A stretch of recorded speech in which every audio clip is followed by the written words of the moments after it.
Good afternoon, everybody. I'm Lisa Stone with Parenting Aces, and I am situated on my deck in Southern California and talking to our wonderful tournament directors from our recent American Clay Court Nationals event at the Greenbriar Resort in West Virginia.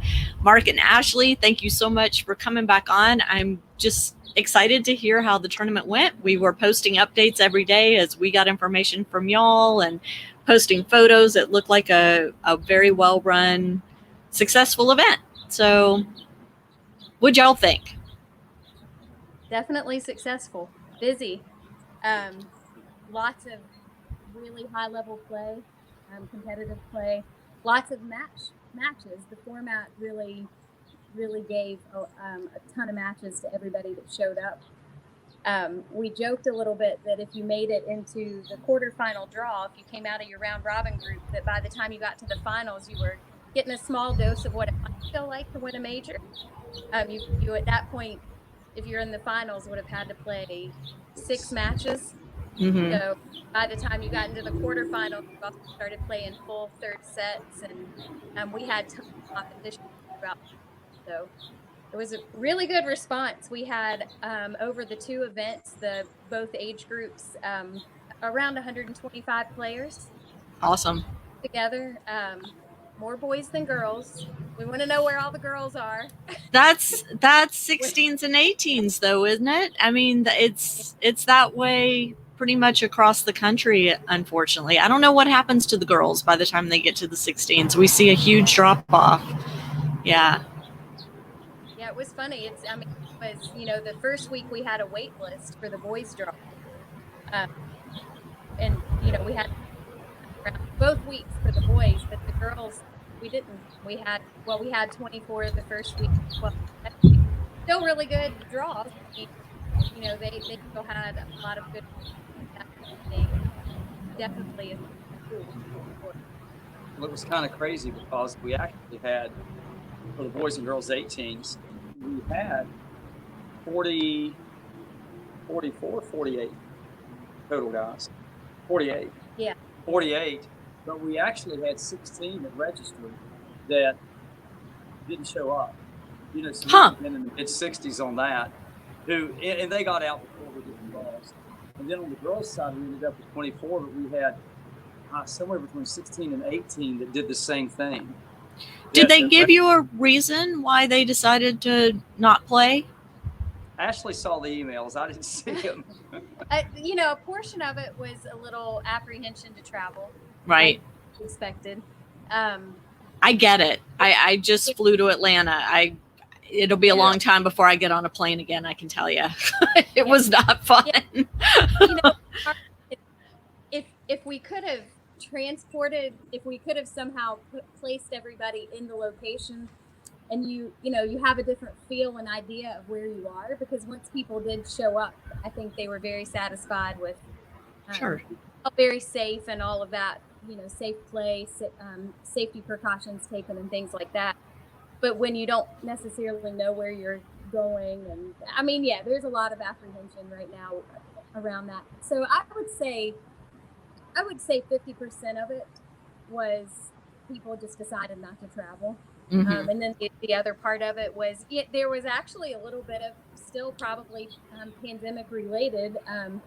Some folks, like parents maybe started their jobs back and couldn't take the time off right then, and just a variety of things. Nothing major, really, just kind of life events coming. Yeah. It's interesting because while y'all's event was going on at the Greenbrier, there was a professional event that was happening in Atlanta. And as most people have heard by now, Francis Tiafo tested positive after playing his first match in Atlanta. They finished the event, which we don't have to have that conversation now. I'm sure anybody that follows Parenting Aces know how I feel about it. But I'm just wondering, if y'all heard anything in relation to what was going on in Atlanta, and if that had, if there was any conversation around that changing people's mind about feeling comfortable being out at tournaments right now. And we just got word, just an hour ago, that Southern California canceled its big sectional event. They're hoping to do it later in the year, but right now it's just they called it postponed.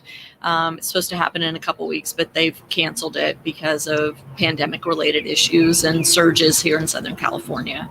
Yeah.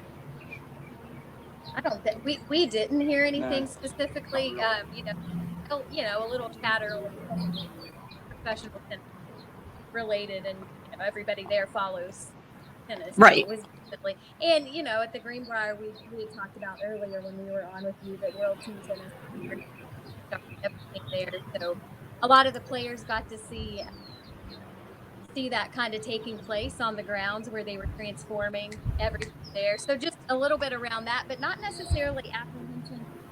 Like I said, it really worked out with the stuff that Greenbrier are for their policies and their safety precautions, and then everything that we kind of put layered on top of that. I won't, we can't call it 100% in the world we live in right now, but everybody, and I have to say, to everybody's credit that participated in the tournament, everybody was very respectful and aware and paid attention to their safety precautions. Nobody of it or anything like that. So that's good to hear. I think it went off really well. And it was funny to see even the players were pretty well adjusted. You can tell that they've probably been training in manners that have had some policies in place and things like that. Nothing was, in fact,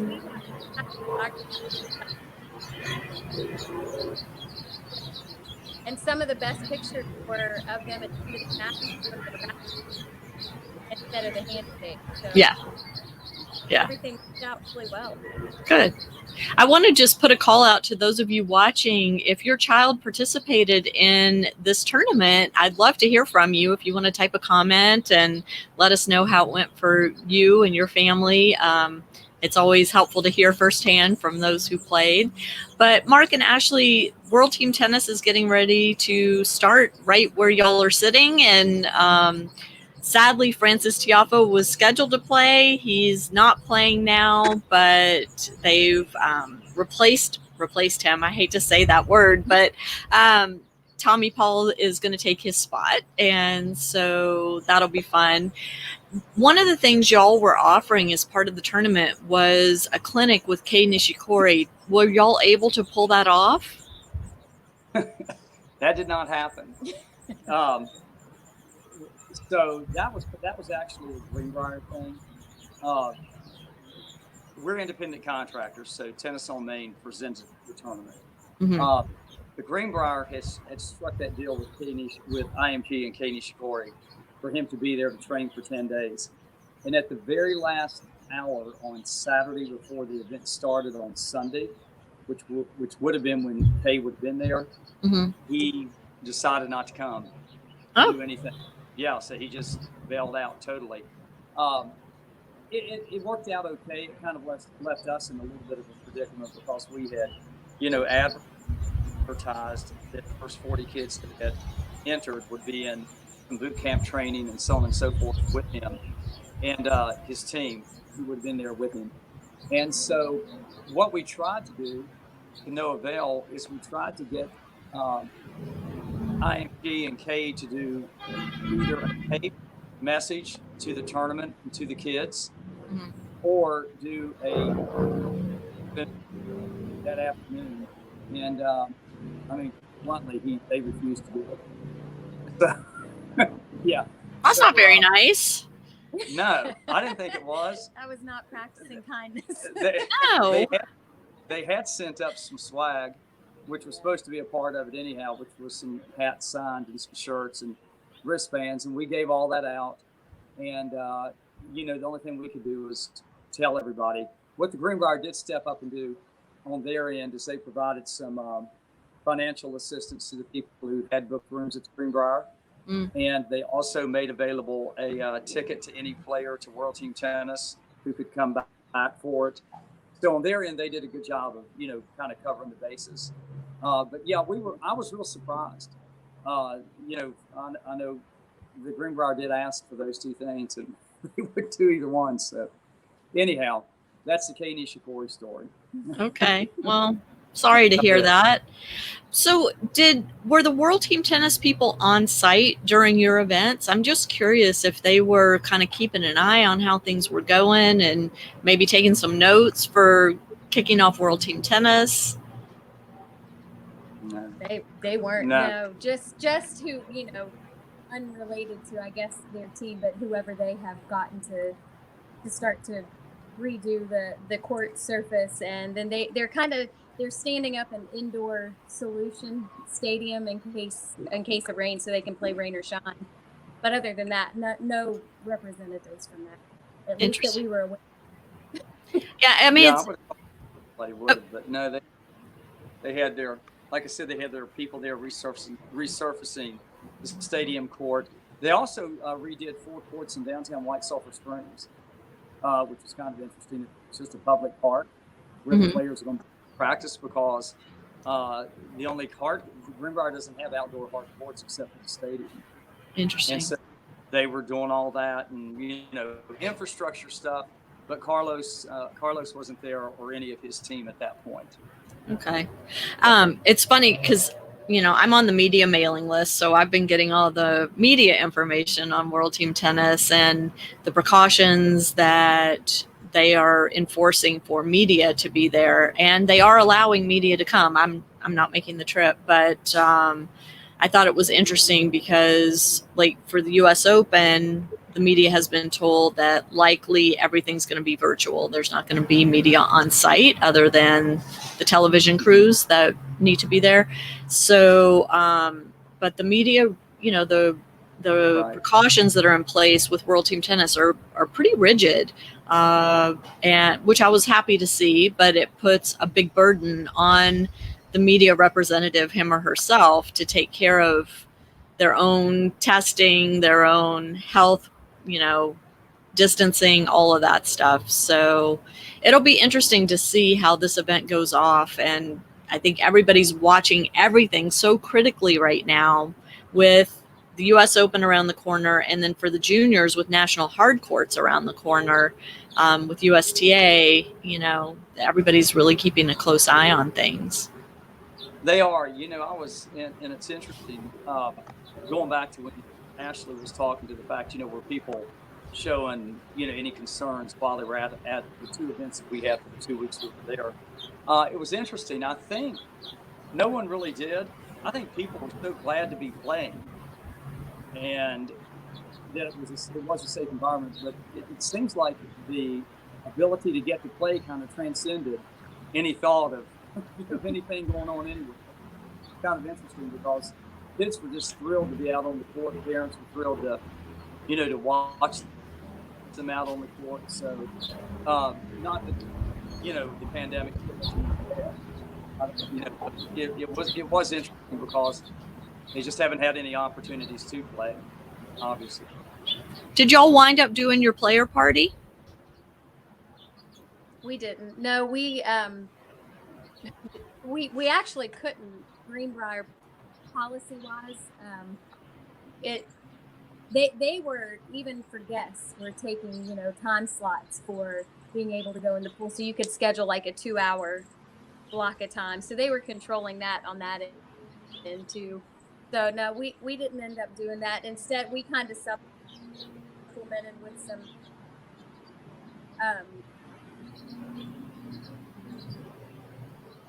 we're losing you there, Ashleigh. We made sure that we had a photographer to offer that to the players.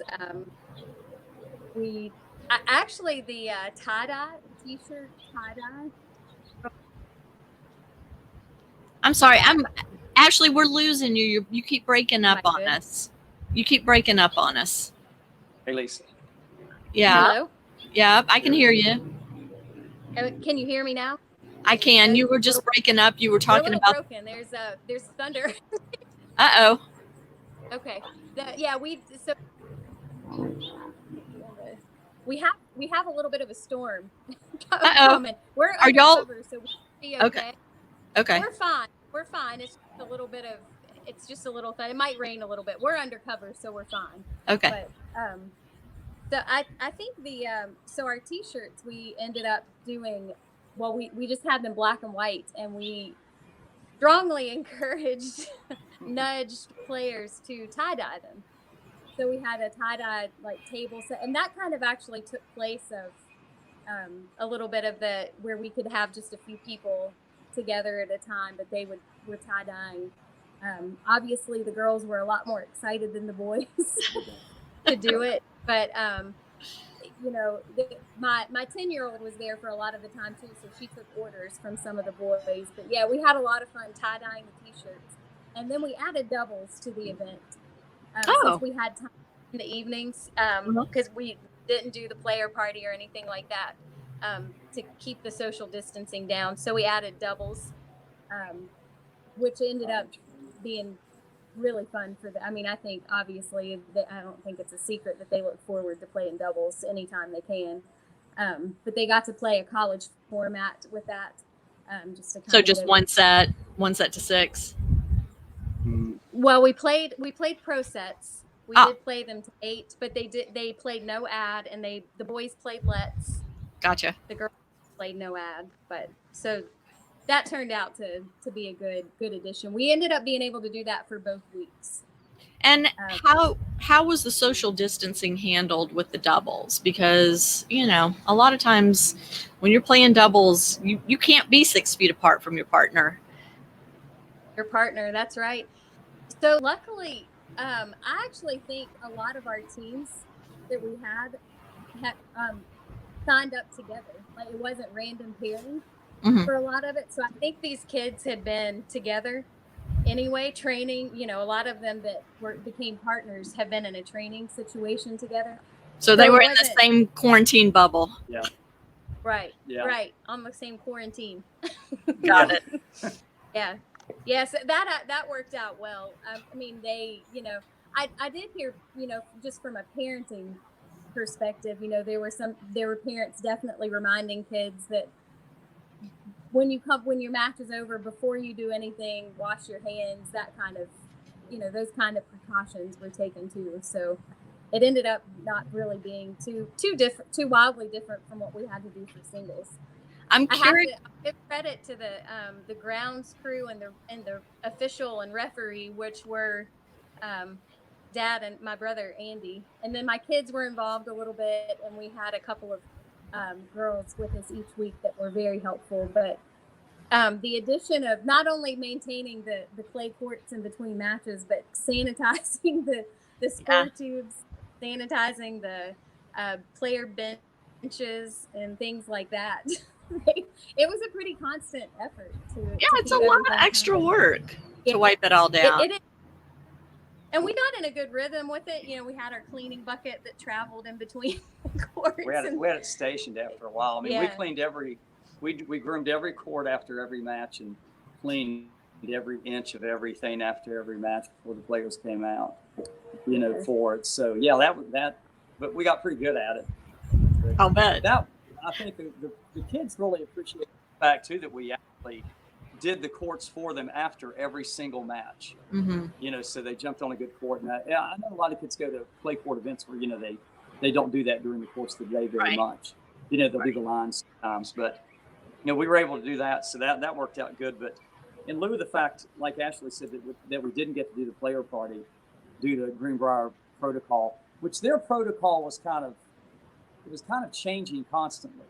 And I think that's the nature of everything right now, right? Everything's so fluid. Yeah, it is. And, originally we could, and then the day before it was like, well, we better not do that type of deal. But like I said, Ashleigh did a great job of adding the t-shirt event, which came off real well. And then we put in doubles, and we were able to offer, just a lot of stuff to make people real comfortable and provide them with a good bang for their buck, so to speak. A lot of kids got in. We had one guy that qualified, kid out of Virginia Beach. What's his name?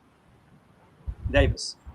Yeah, Davis played 3 qualifying matches, got into a pod, played 3 in that, got in 2 double. He got in like 8 or 9 matches. Wow. 2 out of 3. So a lot. So yeah, and I think in the end, I told Ashleigh yesterday, we were talking about UTR tournaments and talking about what we're going to do in the future. And I told her yesterday that actually in the end, what the kids really wanted more than anything else was to play. Mm-hmm. That's what they wanted to do, and if you provided them with a well-run event where you had referees on the court, it was well-run, a great tournament desk, very friendly people, and the ability to play matches. That's all in the end they really, really want, right now. And of course that's hard to find, but right. Luckily we provided that really well. So what are you going to take from these 2 weeks of tournament play that you ran at the Greenbrier into your next events? And what are your next events? Where, when, all of that? Or do you have them scheduled yet? That's a loaded question. I mean, it's a lot in one question. Sorry. That's a lot. I'll let Ashleigh do her thing, then I'll do mine. I mean, we're on the same page, but one easy answer is actually tomorrow we have a match play day set up. It's on a local level, of course, and definitely geared towards, some of the more local. So we have, again, going along the lines of social distancing, we have some round robin groups. There will only be 4 people at a time at the facility playing a round robin. And that's, we're very full service in what we do.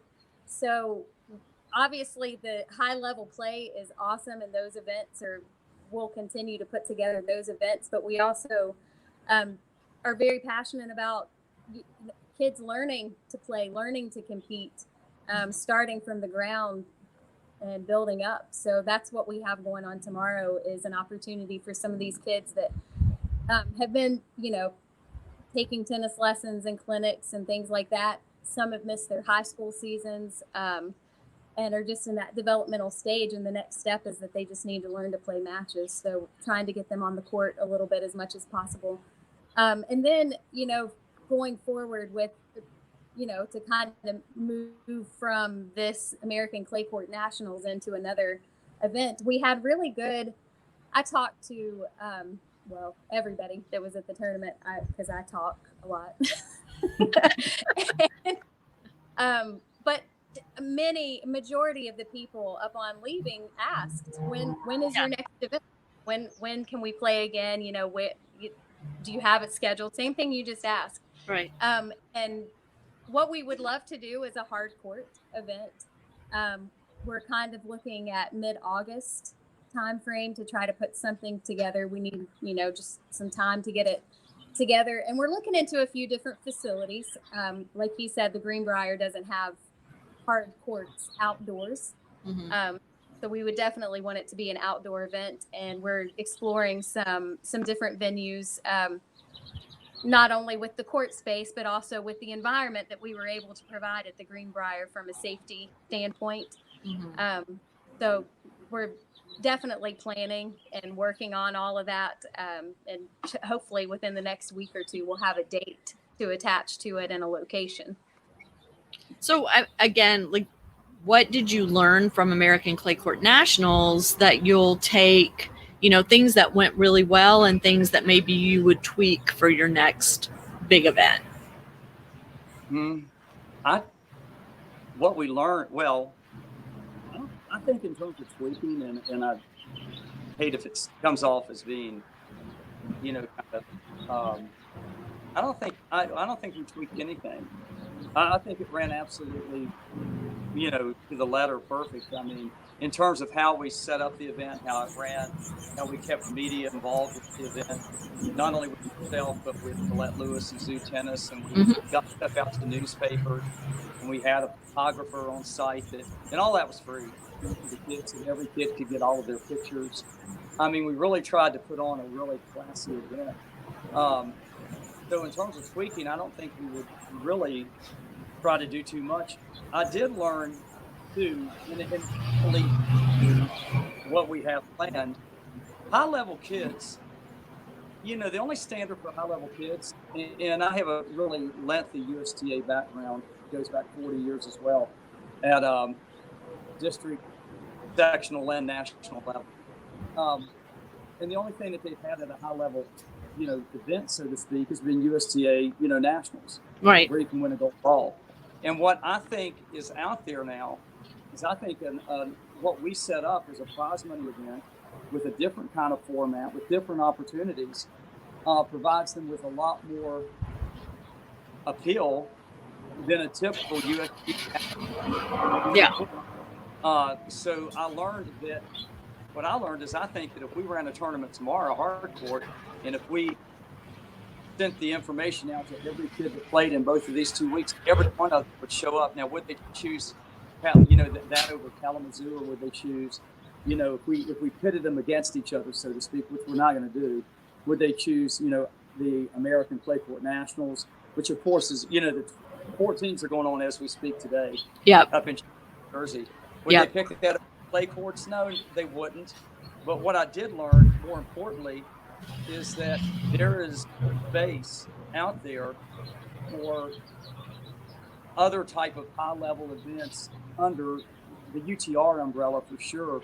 Just like when the when the NFL existed and the AFL came along, and the NBA and the ABA and UTR, with what's beginning to happen, is almost like a startup league, so to speak, if you want to think of it in those terms.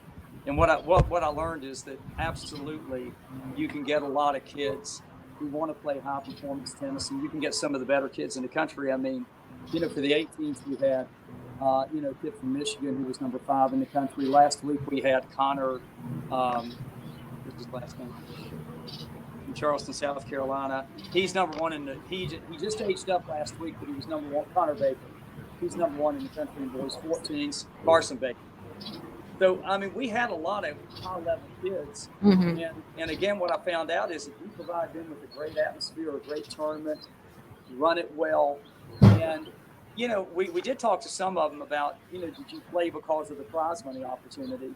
And to a person, all of us said that was really an incentive, but it wasn't the only reason that they wanted to play. Yeah. So, our takeaway is that, in fact, some of the 16s didn't even know there was prize. Like, you could tell that parents probably hadn't even said anything about it. Yeah. Which is, obviously at that age, they're not playing for, right.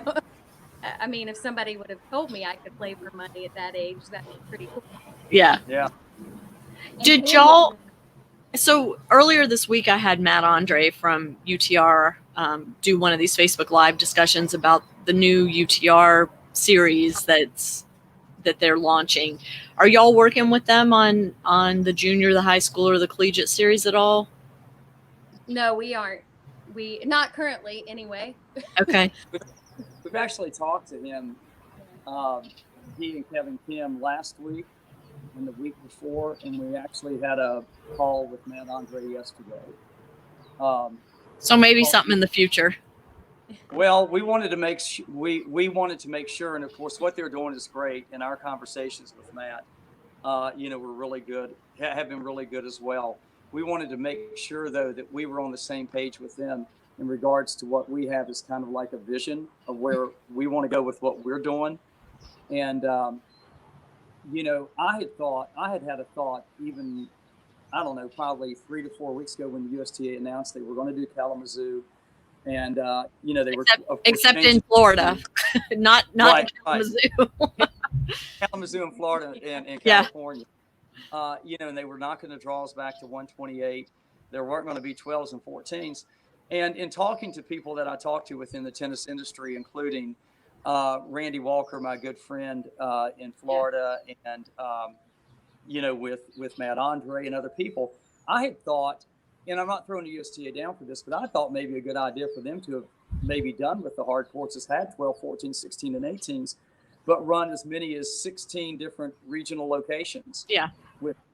And do regional draws, and then, bring you in from there. And that's a discussion that we've had ongoing with UTR.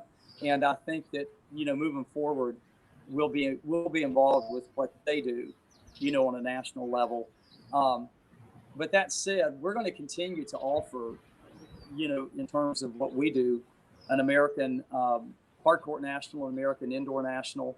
So we're going to be out there with 4 nationals a year that we're doing, and it's not in conflict at all with UTR, one bit, even though their stuff carries the word national, as well, because we're simply an organization within the context of UTR. Right. And they followed what we did, and we're very we're really, really, good with telling us, you guys did a great job with that, putting it out there, so on and so forth. So it'll be interesting to see how they're thinking. I watched your podcast, by the way, with Matt Andre.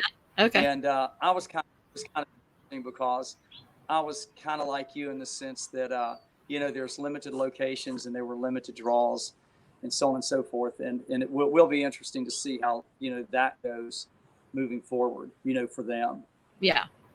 I mean, I love the idea of having these regional events and then taking the champions from the various regions and having them come together eventually and play, on a more national level. But unfortunately, with the pandemic, that's not something that can really safely be done at this time. And so I think everybody's just trying to think outside the box. And it's obviously that's what y'all are doing. It's why you came up with this event at the Greenbrier, and there was a need for it. You got a great response. People were willing to make the trip, whether it was a short drive or a short flight, to come and play.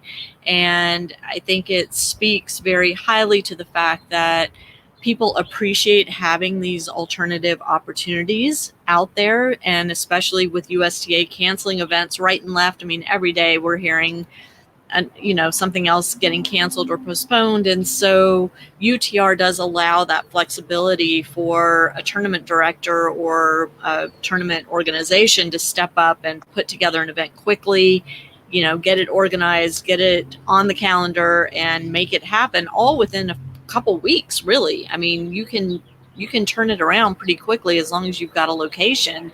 And I'm happy to see people like y'all stepping up and doing exactly that for these kids who are ready to be back out there. And I mean, I just feel so sorry for the teenagers, the rising college freshmen, the returning college players. This is a huge blow to a big part of their childhood, right? And their development and their maturity and so if we can provide other opportunities for them to come together, be safe, compete, have good competition, feel like they're getting something out of it and continuing to grow as tennis players at the same time, it's a win-win. Yeah, it is. That I can't imagine being a rising senior, like college, going into college. There were a couple of players at the 18s that were actually in the middle of college orientations and things like that, or talking to some colleges, and the scope of how all that has changed is just crazy. It is crazy. Yeah, and that is definitely the goal of what we're trying to put together. I mean, it did feel like, well, we saw the same people for 4 days in a row. So, I mean, it felt like a high-level event. They were around, obviously it's not even a little bit the same as maybe playing the U.S. Open, but the length of time that they were there, the length of time that they had to sustain their play, and then even like to kind of the mental side of it, where if you came out of your round-robin group, you had to regroup and get ready to play another tournament, essentially. Mm-hmm. You had to go from a quarterfinal spot and try to move through to the. So it was, giving them at least maybe bringing back a little bit of competitive edge and things like that to what they're already trying to continue training and things like that. Right. It's interesting going back to the thing we talked about with girls. They had the same issue with the girls 14s up in New Jersey this week, but I was going through some tournaments, and I was looking at an event in Louisville, Kentucky, UTR, which they had a $3,000 event and a $5,000. I think they called it the Firecracker Open or something. Mm-hmm. But on the men's side, in the $3,000 event, they had 48 men register, and they were taking 48, and they had one girl register for the $3,000 event. And on the $5,000 event, they had 48 guys and 12 girls in the $5,000 event. And it's interesting because, like you said, normally you do get a little bit more of a fallout after 16s and 18s. Right. But I don't know. I'm like, I don't know where the girls are. Making me wish I have to still play the events. Yeah. She got to play the event now and have a chance. Yeah. But the guys are out there signing up and playing and ready to go. I talked to a couple of girls who were college recruits who were going to some ACC schools. I mean, we called people trying to recruit, for the event. We went, out on a limb and called and messaged. And it was interesting that the guys were like, well, I'm not ready, but I'm playing. Mm-hmm. And girls that I talked to were like, well, I'm not ready and I'm not playing. Interesting. And I would be like, well, you're never going to be ready if you don't play. Yeah. Got to bite the bullet somehow. Yeah, at some point. And that's why that round robin was so good, because it gave you a chance to lay an egg mm-hmm. and still be in the process. You could get out there and have a bad match and still be, and still be a part of it, so to speak. Right. Yeah, I'm not sure where they're at, but UTR is providing an incredible platform, and what Matt Andre and Kevin Kim are coming up with. And I know that was kind of a knee jerk for them, to kind of put all that together real quickly. Good for them that they've been able to do it. And I hope those tournaments really work well. And I know they're behind us 100% in our efforts to do something in August, with a hard court, event as well. So they're great to work with. Yeah. Agreed. Well, Mark Sarver, Ashleigh Beasley, thank you so much for coming on. I hope you'll keep us posted when you have dates and registration links for any future events, and we'd love to help you get the word out. So come back anytime. Thanks, Love Lisa. to. Thanks, Lisa. Thank you. Have a great weekend, everybody. And we've got more live streams coming, one Sunday, one Tuesday, I think, one Thursday. We got a lot going on. So make sure you check back and have a great weekend. We'll see you next week. Okay. Bye. Bye-bye.